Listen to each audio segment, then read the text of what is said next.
What's up, fight fans? Welcome to my channel. This is Johnny, and in today's video we're going to be going over the statistics that nobody talks about when mentioning this weekend's rematch live from Birmingham, England between Ben Whitaker and Liam Cameron. Guys, before I continue, I want to say thank you to all the new subscribers. Thank you to everybody who's been with me since day one. If you haven't already, could you please remember to hit subscribe? My YouTube analytics are telling me that 80% of you guys who watch my content haven't done that yet. Could you also like this video to help the video be boosted up to the YouTube algorithm, as well as go down to the bottom of your screen right now and hit the bell notification button so you can be notified every time I put something out that's new. Thank you. All right, guys, this is a much anticipated match between two Brits. One, the young rising prospect, the silver medal Olympic medalist, Ben Whitaker, the surgeon they call him, versus Sheffield's Better Beef. That's what he's becoming known as in the streets of Sheffield, England. I'm talking about the battle-tested Liam Cameron. Going into their first fight, guys, this one had a lot of vitriol behind it before the bell even rang. Whittaker, we know he's flashy. He carries himself in a certain way. Some people could be offended by this sort of thing, especially within the sport of boxing. Some people aren't offended by it. Whatever it was, somewhere along the lines, Liam Cameron took offense to Ben Whitaker's antics, and he let him know about it when that fight was being built up. So before the first round of that first fight, we knew it was going to be exciting. We just didn't know how interesting it was going to be. We have to remember, Ben Whitaker was the guy who would go viral literally almost after every fight for his antics. Call it showboating, call it showmanship. At 6'3", he was like a giant version of Prince Naseem Ahmed. A bit of a reflex fighter, a bit of a showman, and he would also end the show. Now, what everyone wasn't expecting is going into that first fight, how tough and durable Liam Cameron would be. But we should have known that. When you look at Liam Cameron's record and resume, he has never been finished. Going into that fight, 6 losses, never had been finished. And he shared the ring with some really tough opponents. He was recently coming off a split decision loss to Linder Arthur. So going into that fight, you had to think that Liam Cameron was the seasoned pro, the seasoned vet. He had more ring experience, but for some reason, we love hype. The sport of boxing loves virality, and everybody was putting their money on Ben Whitaker, and he was a huge favorite. Now, I just rewatched that tape. I just rewatched that fight, and we know how it ended in a controversial draw. As soon as the 5th round bell ended, they go up against the rope with Whitaker's back being up against the ropes.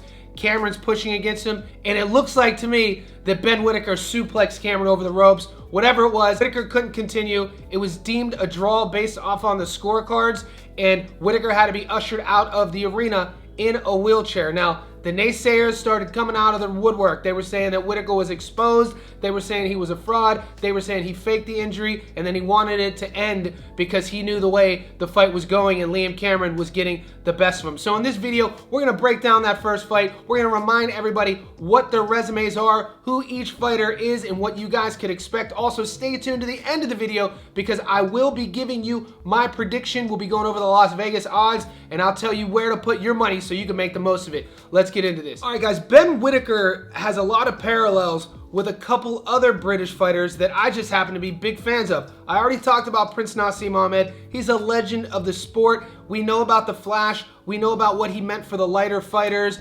contracts, the eyes, the pay-per-view sales, but we also know the first time he showed vulnerability, whenever you have a flashy, showboating style and you don't win, everyone's gonna come for you. That happened with Prince Naseem Ahmed. My other favorite fighter who still fights, Joshua Kelly, PBK. He's a British Olympian, he's a Brit, and the first time he showed vulnerabilities, goes to America, fought to a draw, and then his only loss, David Evanesian beat him. But Kelly's another one of these fighters that within the ring, his reflexes are on full display. Google Joshua Kelly's highlights, you'll see what I'm talking about. Ben Whitaker was almost a mix of both of these guys, but he's a big boy, light heavyweight, 6'3", and we've seen the videos of him going viral, getting knockouts, rubbing his opponent's faces, tapping him on the head, doing a lot of disrespectful things within the ring, which rubs people the wrong way. Why, when this fight ended in a draw, controversially as it did, people were saying that he was a fraud. So, this is his opportunity to prove to the doubters that that first fight was just an abomination of sorts, and that he's the guy originally that everybody thought he was. With Liam Cameron, this is a grizzled veteran who knows how to box. This is a guy who didn't mind being the underdog. Now, going into this fight, he's a much smaller underdog. The fight was close up until that incident happened when they go over the ropes, but the tide was turning. The momentum was turning. Liam Cameron was pouring it on. And in his eyes, his camp's eyes, his fans' eyes, he feels that he was going to win that fight. So right now, I want to remind everybody what's at stake this Easter Sunday in Birmingham, England. It'll be a Sunday night fight night when Ben Whitaker and Liam Cameron meet once again in an eagerly anticipated rematch on April 20th at the BP Pulse Live Arena in Birmingham. The pair first met in October of last year. The contest ended in a technical draw. Both men tumbled out of the ring in the 5th round. Whittaker and Cameron first boxed in Riyadh, Saudi Arabia on October 12th. If you remember, in the 5th round, Whittaker was backed up against the ropes, the two men's arms were locked in a clinch, and both men tumbled over the top rope and crashed over onto the ring apron. Due to injuries sustained, Whittaker did not continue and left the arena in a wheelchair. As a result, the fight went to the judges' scorecards. Both fighters were awarded a 58-57 score, with a third judge scoring at a 58-58 draw, resulting in a split decision technical draw. Cameron, who entered the fight as a substantial underdog, would go on to accuse Whittaker of looking for a way out. Guys, I should also mention, as of now, there's been controversy all fight week, whether this fight was going to be 12 rounds or 10 rounds. Both sides were arguing. As of now, on the BoxRec, it says that this is a 10-round fight. If that changes, I'll put it in the community section. Right now, let's take a closer look at Liam Cameron. Liam Cameron is 23-6-1 with 10 knockouts. He carries into the ring a 43% career knockout to win ratio. And out of 1,802 light heavyweights in the world, he's ranked number 106. His adoring fans know him as Cannonball, and the 34-year-old Brit is a 6'2" orthodox fighter. We last saw him fight Ben Whitaker, who was 8-0. That was a draw in the 6th. Lyndon Arthur, 23-2, lost a split decision in the 10th.